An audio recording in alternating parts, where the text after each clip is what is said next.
Wala naman, ito naman.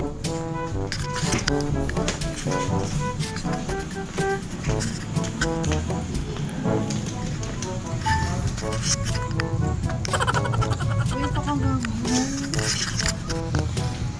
Yan talaga. Kasama kayo sa vlog ni Sir Glenn. Okay na. Ano sir, panood daw sila sir. O siya, iwan ko muna kayo, ha? Ha? Oh, baka merong may shoutout dyan. Wala na, wala. Wala? Sir, ingat. Ingat. Eh, ganun. Ikaw mo shoutout? Bye.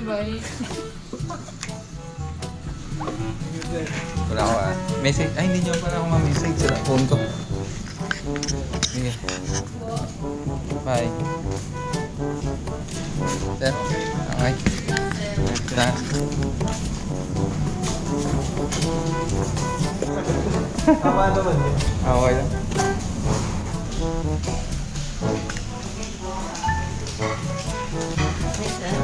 Ay.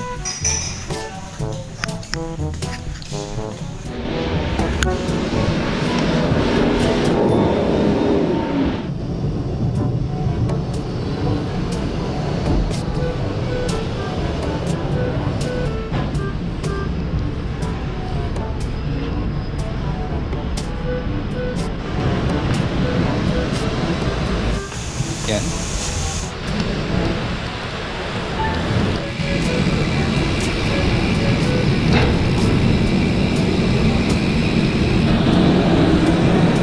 Ayan.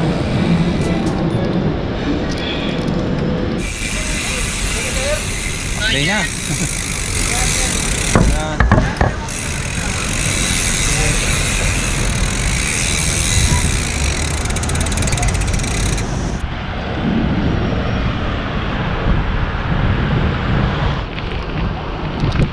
Tada! Namiss niyo ako, no? Parang hindi na ako marunong mag-vlog. Oh, matagal-tagal tayong hindi nagkita mga ka-bike trip. Ay, matagal akong walang upload. Grabe. So lumabas ako ngayon ng trabaho. Nag half day muna. Kasi papayos ko yung cellphone ko. Nalaglag. Sira. Ayaw mag-power. Tapos samahan nyo ako. May kukunin tayo doong regalo ng kapatid ko. Diba? Early gift. Diba? Early gift ngayong Pasko. So pupuntahan natin yung regalo ng aking kapatid. So shoutout pala sa aking kapatid na si Edwin Laubenya. Maraming salamat. Grabe. Yung pinapangarap ko, pinangre-regalo mo na lang, no? Lupit mo talaga. So early gift yan, no? Wala pang December pero may early gift na ako. Sana may kasunod pa. Okay. Punta tayo ng Pasay sa may Cartimar. So tara, samahan nyo muna ako. Let's go.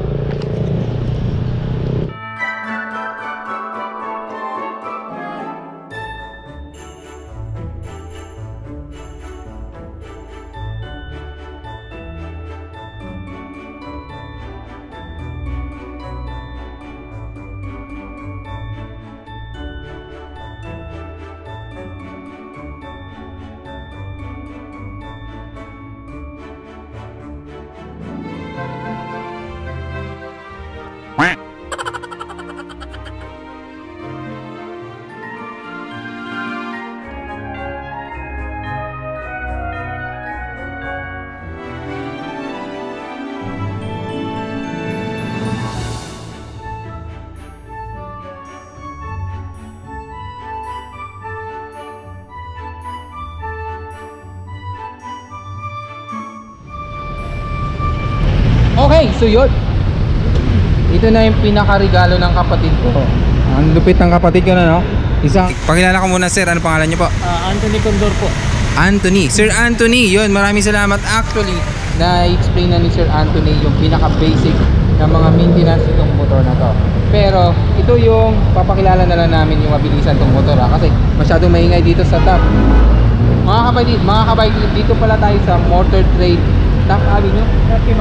Cartimar. Ito sa Cartimar, Pasay. So dito kumuha yung kapatid ko.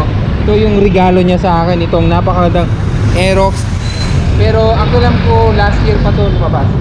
Last year pa ito lumabas kasi may mga bagong labas ngayon 2023. Pero ito kasi yung pinaka paborito kong kulay. Yung tinatawag na blue. Ano tawag ito? Basta kulay blue. Blue matte gray. Naalala nyo yung unang Aerox is pure blue. Ito naman ay may combination ng matte gray. Okay sir, ano ang Aerox? Anong model to sir na Aerox model? Model niya sir, 2021 version. 2021 version, okay. Yung 2022 kasi natin, ang mga napalitan doon, yung mga kulay niya tsaka sticker. Kulay and sticker. Okay. Decals. Ito sir, pasensya na, maingay lang tayo dito ha. Naalala ko yung dating Aerox, walang ganito. Opo. May bulsa. Ngayon may lagayan na po ng barya. Hindi. Hindi po. Sir, aerodynamic. Dinesign siya na aerodynamic. Naka-design siya as aerodynamic. Yes, So yun, napaka-pogi nito. So ang color blue nito, kasi naalala ko walang ganito ano. Tapos medyo pinaliit siya ng konti. pinaliit siya ng konti. Okay. So okay, next, itong standard version na to, hindi naka ABS, pero naka disc brake ba to? Basta para sa akin pinakaborito at naabutan ko pa rin tong ganitong color. Sa new version ngayon, medyo triple color na yata no? Halos triple color. Halos triple color na no? Okay, so wala, okay na to at importante binigay lang sa akin to, reklamo pa ba ako? Okay, so next, sir, pwede ba mabuksan yung kanyang Ito po sir, ito tatapat mo lang sa open. Sa Tapos open? Sa seat. Yan, para mabuksan yung seat niya. Uy, ang laki. Ang laki pala nito ng kanyang, ang tawag nito sir?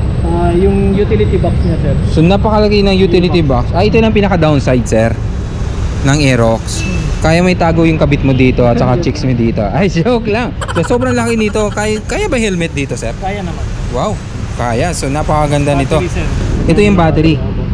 Yun. Gawin mo na siya dito. Ayos. Oh. Yung isa pa kaya downside nito sir, dahil sanay ako sa underboard, paano kung mapa-under to? Walang kick. Kahit naman po wala siyang kick sir, mapapandar mo siya through pag open ng sa susi, i-on mo lang siya, tapos hawakan mo yung preno for safety purposes. Okay. Electric start. Nakikita nyo to? Napaka-pogi. Okay, so actually, maraming salamat. Shoutout sa aking kapatid, Edwin Laubenya. No, napakagandang pamasko ito. Sir, invite nyo naman sila dito sa Motor Trade Cartimar. Yes po, sa mga nanonood po kay sir, i-invite ko po kayo na kumuha ng motor dito sa Motor Trade Cartimar po. Along Top Avenue lang po kami. Hanapin niyo. Sir Anthony, hanapin nyo si Sir Anthony. Sir Anthony, hindi na kita masyadong abalahin. Susunod babalik ako for maintenance. Marami na siyang in-explain sa akin dito, pero mahaba pa ang journey namin nitong motor na to at kailangan kamay-kamayin ko muna dahil sobrang hindi pa ako gamay sa scooter. First time ko mag-scooter sir. So sanay talaga ako sa declutching and manual clutching. So pag-aaralan ko to, pero alam ko mag-i-enjoy ako dito din. Okay sir, maraming salamat po. Thank you po. Okay, so yun na. So excited na ako dito. Ang problema nito, maninibaga ako dahil sa sobrang tagal ko magmotor gamit yung manual or underbore na motor. Scooter to. First time ko din. Malupit to, 155cc pa to. Malakas sumatak to. Okay, abangan niyo ako sa next journey namin. Ulitin ko po, shoutout po kay Sir Anthony. Maraming salamat. Napakabait ng mga tao dito sa Motor Trade. At the same time, maraming salamat sa aking kapatid sa pag-sponsor ng 155cc na to na scooter. Malupit to, isang Aerox na 155cc. Okay, abangan nyo ako sa mga next vlog ko, mga kabike trip. Maraming salamat sa mga mahal kong viewers, subscribers. Kita-kits sa ulit, excited na ako mag-vlog. Lagi nyo sabi ni Auntie.